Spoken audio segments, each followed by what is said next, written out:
بسم اللہ الرحمن الرحیم۔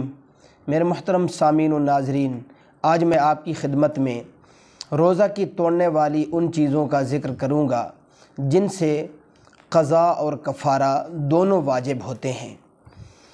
کل کی گفتگو میں نے صرف ان چیزوں کا ذکر کیا تھا جن سے صرف قضا واجب ہوتی ہے، تو ذرا توجہ سے سننا میرے محترم سامعین و ناظرین۔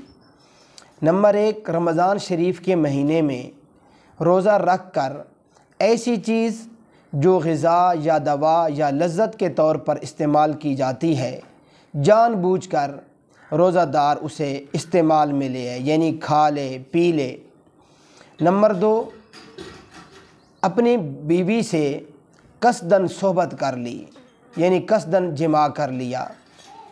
نمبر 3، فست کھلوائی یا سرما لگایا اور پھر اس خیال سے روزہ اس نے توڑ دیا اور کھا پی لیا کہ اب میرا روزہ ختم ہو گیا ہے، تو ایسی صورتوں میں قضا بھی واجب ہے اور کفارہ دینا بھی واجب ہے۔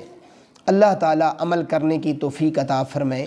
میرے محترم سامعین و ناظرین، اگر ہماری یہ ویڈیو آپ کو اچھی لگے، لائک، شیئر اور ہمارے چینل ذوق اسلام کو سبسکرائب ضرور فرمائیں۔